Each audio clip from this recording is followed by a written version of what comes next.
Há uma mentira que foi sendo passada de geração em geração com tanta naturalidade que ninguém parou para questionar. Ela foi repetida em discursos, em livros de autoajuda superficial, em sermões e em conversas de corredor. E essa mentira fez mais dano silencioso do que qualquer crise externa jamais poderia fazer, porque ela atacou a estrutura interna das pessoas antes que elas pudessem sequer perceber o ataque. A mentira é esta: que fé é um sentimento e que quando o sentimento some, a fé acabou. Essa crença transformou gerações inteiras em dependentes emocionais da própria motivação. Pessoas que só avançam quando estão inspiradas, que só persistem quando estão entusiasmadas, que interpretam a ausência de emoção positiva como um sinal de que deveriam parar, reconsiderar, desistir ou mudar de direção. E o resultado dessa interpretação equivocada é uma vida cheia de começos e pouquíssimas chegadas. Uma vida marcada pela síndrome do eterno recomeço, onde a pessoa parte com energia máxima, perde o gás no primeiro platô difícil e interpreta esse platô como evidência de que o objetivo estava errado desde o início. O que ninguém conta é que os momentos de ausência de emoção não são o fim da fé. Eles são a verdadeira escola da fé. É precisamente quando você não sente nada, quando o entusiasmo evaporou, quando a certeza cedeu espaço para a dúvida crônica e quando continuar parece simultaneamente necessário e impossível, que a fé revela o que realmente é. Não um estado emocional, mas uma arquitetura interior. Uma estrutura de pensamentos, crenças e comportamentos que funciona independentemente do clima emocional do momento. Este roteiro é a continuação de uma conversa que foi iniciada antes, e ele vai mais fundo. Vai explorar territórios que raramente são discutidos quando o assunto é fé como postura prática. Vai falar sobre como a linguagem que você usa internamente constrói ou destrói a sua capacidade de persistir. Vai falar sobre a relação entre identidade e ação, sobre como o ambiente físico que você habita influencia a sua estrutura de crença, sobre a diferença entre esperar e preparar, sobre o papel da gratidão como ferramenta de alinhamento e não como protocolo de educação emocional, e sobre como a fé se manifesta nas pequenas escolhas cotidianas que ninguém vê e que determinam tudo. Prepare-se para uma conversa que vai além da superfície, porque fé que só funciona na superfície não é fé, é decoração, a linguagem interna que constrói ou destrói a fé. Existe uma conversa que você tem todos os dias e que a maioria das pessoas não reconhece sequer como conversa. Ela não tem interlocutor visível, não tem hora marcada e não para nunca. É o fluxo contínuo de pensamentos e interpretações que corre ininterruptamente na sua mente, enquanto você atravessa cada situação da sua vida. Esse fluxo tem um nome técnico na psicologia cognitiva, mas para os fins desta conversa, o que importa é o que ele faz. Ele não descreve a realidade, ele a cria. Ou mais precisamente, ele cria a realidade que você habita emocionalmente, que pode ou não corresponder à realidade objetiva dos fatos. A linguagem interna funciona como um sistema operacional que processa cada evento da sua vida e atribui a ele um significado. E o significado que você atribui a um evento determina como você se sente em relação a ele. E como você se sente determina como você age. E como você age determina os resultados que você produz. Esse encadeamento é invisível quando você está dentro dele, mas devastadoramente óbvio quando você consegue sair e observar de fora. Duas pessoas vivem exatamente o mesmo evento externo e produzem experiências internas completamente diferentes, não porque a realidade é diferente para cada uma delas, mas porque a linguagem interna de cada uma traduz o evento de forma radicalmente distinta. Pense na linguagem que você usa consigo mesmo quando algo não sai como planejado. Se o padrão é dizer internamente que você é um fracasso, que nunca vai conseguir, que sempre acontece isso com você, que você não tem o que é preciso, você não está sendo honesto. Você está sendo destrutivo, porque nenhuma dessas afirmações é factualmente precisa. Elas são interpretações catastrofizadas de um evento específico, sendo extrapoladas como verdades absolutas sobre quem você é e o que é possível para você. E quando essas interpretações são repetidas com frequência suficiente, elas deixam de ser pensamentos e se tornam crenças. E crenças moldam comportamento de forma muito mais poderosa do que qualquer decisão consciente. A fé como postura exige uma reforma da linguagem interna. Não uma reforma poliana que substitui toda afirmação difícil por um eufemismo cor-de-rosa, mas uma reforma honesta que recusa o catastrofismo e insiste na precisão. A diferença entre dizer eu falhei nessa tentativa específica e dizer eu sou um fracasso não é semântica. É a diferença entre uma informação que orienta a próxima ação e uma sentença que paralisa qualquer ação futura. A primeira abre possibilidade. A segunda fecha portas. E a fé precisa de portas abertas para operar. Reformar a linguagem interna começa pela observação sem julgamento do que já está lá. Não com o objetivo de se criticar pela qualidade dos próprios pensamentos, o que seria apenas adicionar mais linguagem destrutiva ao processo, mas com o objetivo de perceber padrões. Quais são as frases que você repete para si mesmo nas situações de pressão? Qual é o tom dessas frases? Elas te posicionam como agente ou como vítima? Como alguém que está aprendendo ou como alguém que está comprovando uma incapacidade fundamental? A percepção honesta desses padrões é o primeiro passo para transformá-los. E a transformação começa palavra por palavra, pensamento por pensamento, em tempo real, no meio da pressão, não antes dela e não depois.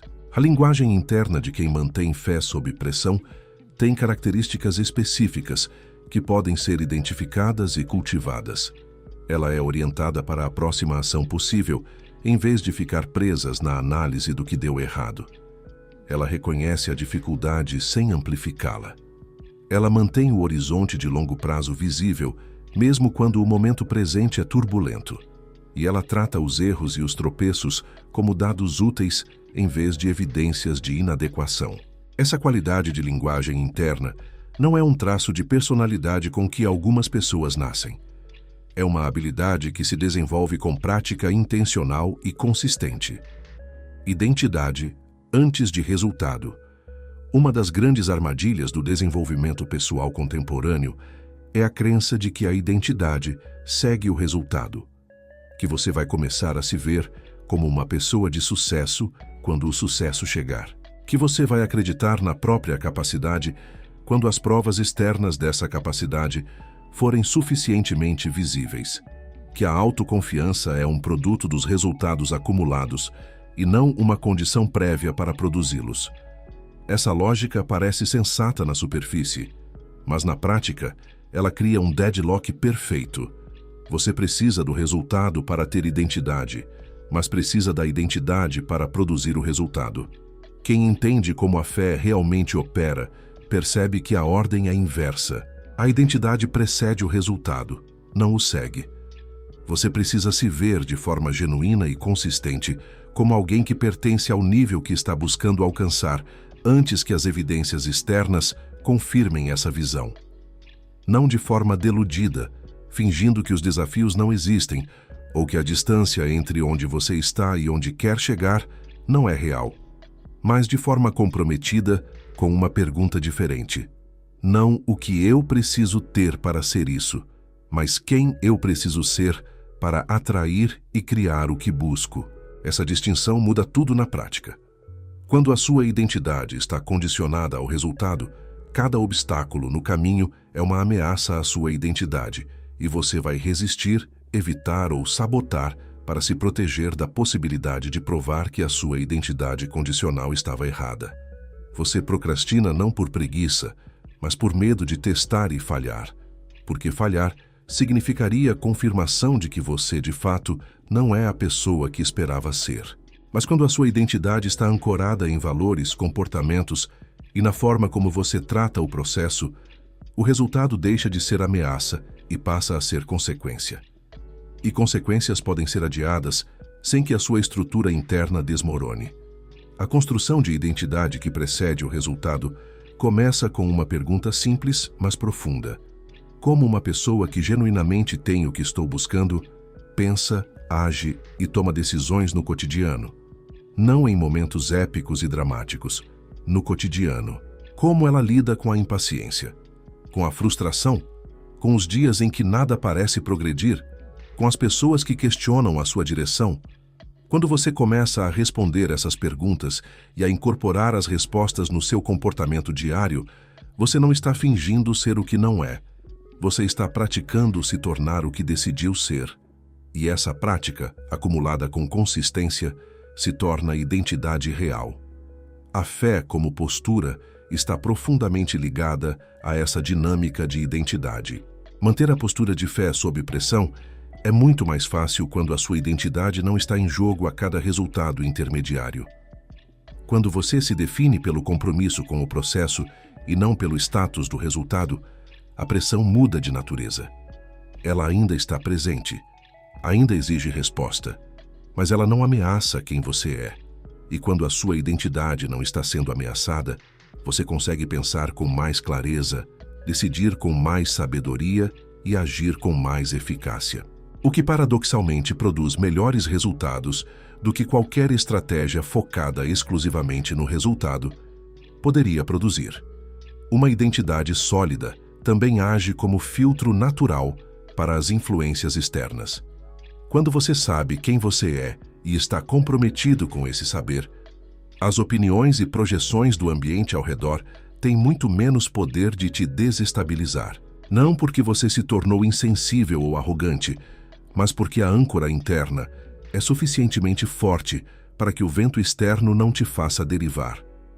Essa é a diferença entre uma pessoa que é facilmente influenciada por qualquer voz mais alta e uma pessoa que ouve todas as vozes, processa o que é útil e mantém a própria direção. A diferença não é inteligência, é identidade. O ambiente como extensão da crença. Há um fator que raramente aparece nas discussões sobre fé, mentalidade e desenvolvimento interno, e que tem uma influência sobre o estado psicológico e emocional das pessoas muito maior do que a maioria imagina. Esse fator é o ambiente físico que você habita. Não o ambiente no sentido amplo de contexto social ou cultural, mas o espaço concreto, material e sensorial onde você passa a maior parte do tempo. A mesa onde você trabalha, o quarto onde você dorme, a sala onde você descansa, o trajeto que você faz todos os dias. Esses espaços não são neutros. Eles comunicam algo para o seu sistema nervoso a cada momento em que você os habita. A psicologia ambiental demonstrou de forma consistente que o espaço físico influencia o estado mental e emocional das pessoas, de formas que operam abaixo do nível da consciência. Um ambiente caótico, desorganizado, acumulado de itens sem propósito e sem cuidado, comunica para o seu cérebro, de forma não verbal e contínua, que o caos é o estado natural das coisas. Um ambiente que foi intencionalmente organizado, que contém apenas o que tem propósito e que foi mantido com cuidado comunica o oposto, que você tem controle, que as coisas têm lugar, que existe ordem possível, mesmo num mundo que frequentemente parece desordenado. A conexão com a fé como postura é direta e profunda. Se o seu ambiente físico mais imediato está comunicando mensagens que contradizem a sua direção interna, você está travando uma guerra desnecessária de atenção e energia. Parte do seu sistema nervoso está processando sinais de caos enquanto você tenta manter uma postura de clareza e convicção. Não é impossível manter a fé num ambiente desfavorável, mas é exponencialmente mais difícil do que precisa ser. E dificuldade desnecessária não é virtude. É ineficiência que se disfarça de esforço. Organizar e intencionalmente construir o ambiente onde você vive e trabalha é um ato de fé materializado. É uma declaração física de que você leva a sério a direção que afirma seguir. É uma forma de o seu espaço confirmar para você, a cada vez que você o habita, que existe ordem, propósito e cuidado na sua vida. Isso não exige recursos financeiros significativos, exige intenção. Um espaço simples e limpo, com o mínimo de distração e o máximo de funcionalidade para o que você precisa fazer, é infinitamente mais favorável à manutenção de uma postura de fé do que um espaço rico, mas caótico. Existe também a dimensão dos estímulos que você consome no ambiente ao seu redor. O que você lê, o que você assiste, o que você ouve, as conversas que você escolhe ter ou evitar, as pessoas a quem você dá acesso ao seu tempo e atenção, tudo isso compõe o ambiente imaterial que influencia a qualidade da sua linguagem interna e da sua identidade. Um ambiente de estímulos que consistentemente reforça narrativas de limitação, medo, escassez e desconfiança vai desgastar qualquer estrutura de fé, não importa o quão sólida ela seja, porque o desgaste é constante e cumulativo. A manutenção do ambiente como extensão da crença é uma prática de curadoria. Você decide conscientemente o que entra e o que não tem permissão de entrar no espaço que é seu. A diferença entre esperar e preparar. Existe uma confusão que parece pequena, mas que tem consequências enormes na vida prática, de pessoas que buscam desenvolver fé como postura. Essa confusão é entre esperar e preparar. As duas palavras parecem relacionadas, e em certo sentido são, mas elas descrevem estados internos e comportamentos externos completamente diferentes, com resultados completamente diferentes. E a fé verdadeira se manifesta de formas distintas em cada um desses estados. Esperar, no sentido passivo e paralisante da palavra, é o estado em que a pessoa suspende a ação enquanto aguarda que as condições externas se tornem favoráveis.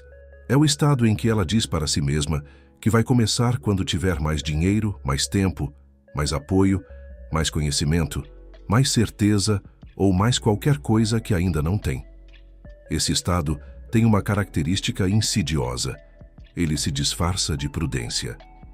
Ele se apresenta como a atitude madura de alguém que sabe esperar o momento certo. Mas na prática, é a paralisia emocional usando o vocabulário da sabedoria. E o momento certo que a pessoa está esperando raramente chega, porque as condições perfeitas são uma construção mental que sempre vai ter algum elemento faltando. Preparar, por outro lado, é um estado ativo que se caracteriza pela ação orientada no presente em direção a um futuro que ainda não é visível, mas que é tratado como real.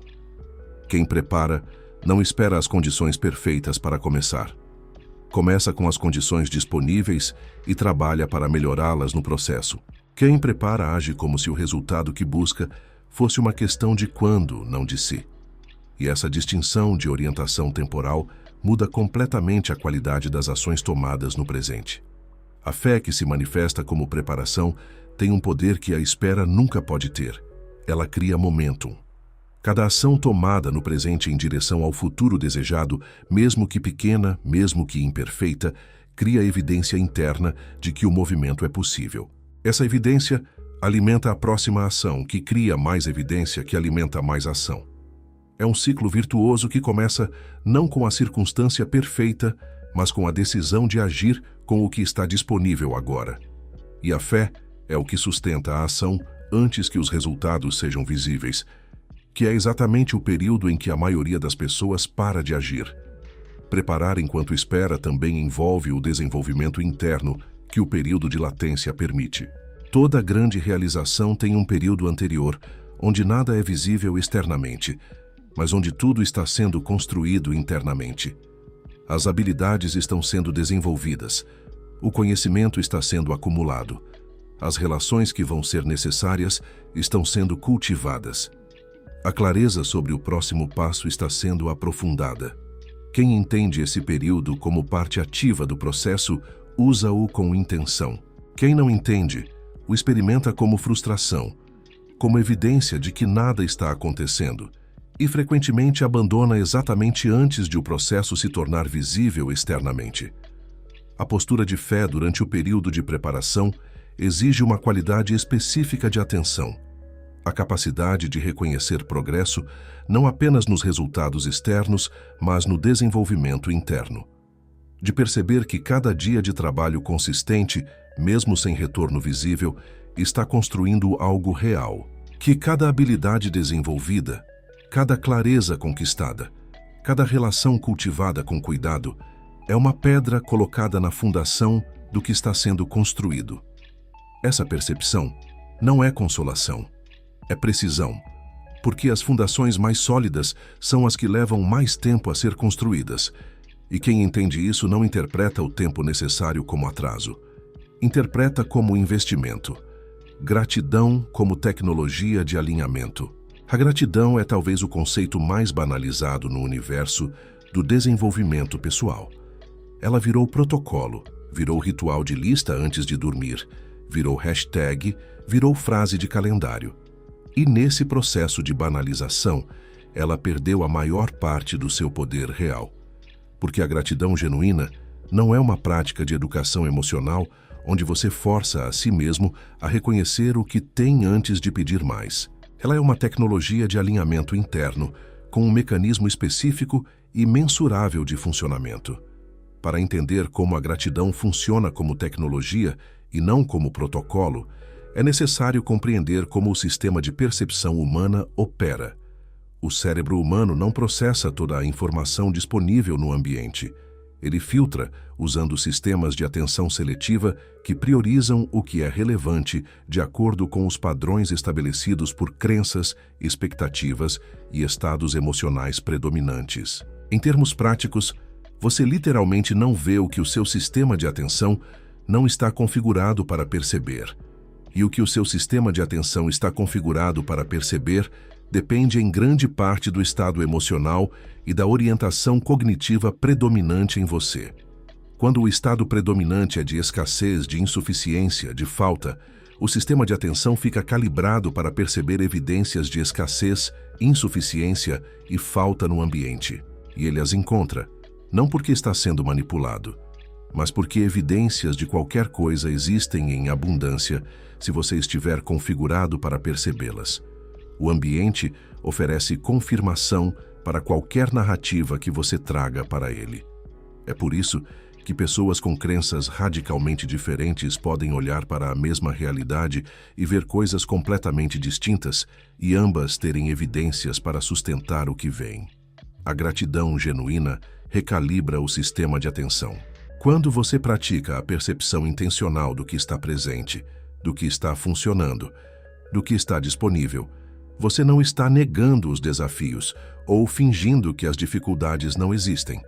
Você está treinando o sistema perceptivo a operar a partir de um estado de suficiência em vez de escassez. E quando o sistema perceptivo está operando a partir de suficiência, ele começa a perceber oportunidades, conexões, recursos e possibilidades que estavam presentes o tempo todo, mas que estavam abaixo do limiar de atenção, porque o sistema estava configurado para outro tipo de busca. Isso tem implicações diretas e práticas para a fé como postura. Uma das principais ameaças à manutenção da fé sob pressão é o estreitamento cognitivo que o estresse produz. Quando você está sob pressão intensa, o campo de atenção se contrai e você literalmente perde acesso a partes da sua própria capacidade criativa e analítica porque o sistema nervoso está em modo de sobrevivência. A gratidão praticada com intenção no meio da pressão, não como negação da pressão, mas como expansão deliberada do campo perceptivo, amplia o acesso a recursos internos que o estresse estava bloqueando. É uma forma de manter o sistema operando em modo de busca de soluções, em vez de modo de confirmação de ameaças. A distinção que separa a gratidão como tecnologia da gratidão como protocolo é a profundidade do processamento. Um protocolo é feito na superfície, de forma mecânica, como um item a ser marcado numa lista. Uma tecnologia é operada com compreensão do mecanismo, o que permite ajustá-la conforme necessário e extrair o máximo do processo. Quando você entende por que a gratidão funciona, você para de praticá-la porque ouviu que é uma boa ideia e passa a praticá-la porque percebeu que ela altera concretamente a qualidade da sua percepção, da sua energia e das suas decisões. E essa mudança de motivação transforma completamente a qualidade da prática. O que acontece nos bastidores do sucesso? Existe uma ilusão coletiva sobre o caminho entre onde as pessoas estão e onde querem chegar. E essa ilusão é alimentada sistematicamente pela forma como os resultados são apresentados publicamente. O que o mundo vê de qualquer realização significativa é o momento final. O lançamento, a conquista, o reconhecimento, o resultado. O que o mundo raramente vê é o que aconteceu nos bastidores, não apenas em termos de trabalho duro, que é amplamente mencionado, mas em termos do estado interno de quem realizou, as dúvidas que não foram expressas, os momentos de quase desistência que foram superados em silêncio. A fé que foi mantida sem aplausos, sem audiência, sem validação de nenhum tipo. Essa invisibilidade dos bastidores tem um efeito perverso sobre quem está no meio do processo. A comparação entre o próprio bastidor, com toda a sua desordem, incerteza e dificuldade, e o palco dos outros, que é sempre apresentado de forma editada e iluminada. O resultado dessa comparação é inevitavelmente a sensação de inadequação, a impressão de que os outros têm algo que você não tem, que o processo para eles é mais fácil, mais limpo, mais intuitivo do que para você. E essa impressão é quase sempre falsa, mas ela é suficientemente convincente para minar a fé de pessoas que estavam genuinamente no caminho certo. O que realmente acontece nos bastidores de qualquer conquista significativa é um processo que tem muito mais em comum com uma luta de resistência do que com uma corrida de velocidade. É um processo de avanço e recuo, de clareza e confusão, de energia e exaustão, de dias em que tudo parece possível e dias em que absolutamente nada parece fazer sentido. E o que distingue quem chega de quem não chega não é a ausência desses momentos difíceis, porque eles são universais. É a decisão de não interpretar esses momentos como sinais definitivos de que o caminho está errado. A fé nos bastidores tem um sabor diferente da fé que aparece no palco. No palco, a fé é fácil de sustentar porque o resultado já é visível. O reconhecimento já chegou e a trajetória já pode ser narrada de forma coerente, com começo, meio e fim. Nos bastidores, a fé existe sem narrativa coerente disponível. Você está no meio do processo, e o meio do processo raramente conta uma história bonita. Ele é confuso, contraditório, cheio de informações incompletas e de decisões que precisam ser tomadas sem as garantias que você gostaria de ter. Manter a fé nessa condição é o exercício mais exigente e mais valioso que existe. Uma das práticas mais poderosas que alguém pode desenvolver para sustentar a fé nos bastidores é a documentação intencional do processo. Não no sentido de publicar cada passo nas redes sociais, mas no sentido de registrar para si mesmo o que está sendo aprendido, o que está mudando, o que já foi superado. Esse registro cria uma narrativa interna que o meio do processo raramente oferece de forma espontânea. Ele permite que você olhe para trás com frequência suficiente para perceber o quanto já avançou, mesmo que o destino final ainda não esteja visível. E essa percepção de movimento, mesmo que gradual, é o combustível que mantém a fé funcionando quando o entusiasmo inicial foi embora há muito tempo. Pequenas escolhas, grandes estruturas. A tentação de buscar o grande gesto transformador é uma das armadilhas mais elegantes que existem no caminho do desenvolvimento pessoal. A ideia de que existe um momento de virada, uma decisão épica, uma experiência catalisadora que vai mudar tudo de uma vez, é sedutor, porque promete resolver de forma rápida e dramática o que, na realidade, exige tempo e consistência. E enquanto você espera pelo grande gesto, as pequenas escolhas cotidianas continuam sendo feitas de forma inconsciente, construindo uma estrutura que pode estar indo em direção completamente oposta à que você afirma querer seguir. A verdade estrutural sobre como vidas se constroem ou se destroem é discreta e quase perturbadora na sua simplicidade. É o acúmulo de pequenas escolhas, feitas repetidamente ao longo do tempo, que determina a direção de uma vida. Não as grandes decisões, que acontecem raramente e que recebem atenção deliberada. As pequenas decisões, que acontecem dezenas de vezes por dia e que raramente recebem qualquer atenção consciente. A escolha de começar ou adiar, de responder com paciência ou com reatividade, de consumir ou criar, de reclamar ou resolver, de ceder à distração ou manter o foco. Cada uma dessas escolhas, isoladamente, parece insignificante. Somadas ao longo de meses e anos, elas são a própria vida. A fé como postura se manifesta de forma mais concreta e mais poderosa, exatamente nessas pequenas escolhas que ninguém vê. É fácil demonstrar fé num momento de crise visível, quando você sabe que está sendo observado, quando a situação exige uma resposta clara e quando existe uma audiência que vai testemunhar a sua postura. Mas a fé que realmente define quem você é acontece quando ninguém está olhando, quando não existe drama visível, quando é apenas você e a escolha de fazer ou não fazer o que sabe que precisa ser feito. Existe um mecanismo neurológico por trás dessa dinâmica que é importante compreender. Cada escolha que você faz cria ou reforça um padrão neural. Quando você faz uma escolha alinhada com quem você quer ser, mesmo que pequena, você reforça o padrão neural que sustenta esse alinhamento. Quando você faz uma escolha que contraria quem você quer ser, você reforça o padrão oposto. E o padrão que domina o comportamento não é o que foi escolhido uma vez com grande emoção e intenção. É o que foi escolhido repetidamente, com ou sem emoção, de forma consistente ao longo do tempo. É por isso que consistência supera intensidade em qualquer horizonte de tempo suficientemente longo. A prática de atenção às pequenas escolhas não exige que você transforme cada decisão cotidiana numa meditação filosófica profunda. Ela exige apenas que você desenvolva o hábito de uma pausa mínima antes de agir, suficiente para reconhecer que você está fazendo uma escolha e que essa escolha tem direção. Essa pausa, que pode durar apenas alguns segundos, é o espaço onde a fé, como postura, opera. É o intervalo entre o estímulo e a resposta, onde você tem a oportunidade de escolher quem você está sendo, em vez de apenas reagir ao que está acontecendo.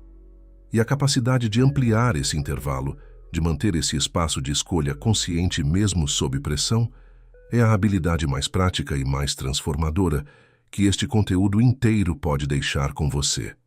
O dia em que você parou de pedir permissão. Existe um momento específico na jornada de qualquer pessoa que decide viver com fé como postura, e não como emoção ocasional. Um momento que não é anunciado, que não tem fanfarra e que frequentemente passa despercebido até ser olhado em retrospecto. É o momento em que a pessoa para de pedir permissão. Não permissão no sentido literal e legal, mas permissão no sentido mais profundo e mais limitante. A permissão interna que você busca no olhar dos outros, na aprovação das pessoas que respeita, na validação de que o caminho que você escolheu é legítimo, adequado e suficientemente justificado para merecer o seu comprometimento total. Essa busca por permissão é tão profundamente enraizada que a maioria das pessoas não a reconhece como tal. Ela se apresenta como razoabilidade, como humildade, como a atitude saudável de alguém que considera múltiplas perspectivas antes de agir. E há uma versão legítima de tudo isso, mas existe uma linha específica onde a consideração de múltiplas perspectivas vira dependência de validação, e essa linha é cruzada no momento em que você se descobre incapaz de avançar sem o aval de alguém de fora. Quando a ausência de aprovação externa funciona como veto à ação que você sabe internamente que precisa tomar. A pergunta que revela onde você está nessa dinâmica é direta. Você está esperando que alguém te diga que você está pronto antes de agir como se estivesse? Que alguém confirme que o seu sonho é plausível antes de se comprometer completamente com ele? Que alguém valide a sua capacidade antes de você se comportar como alguém que é capaz?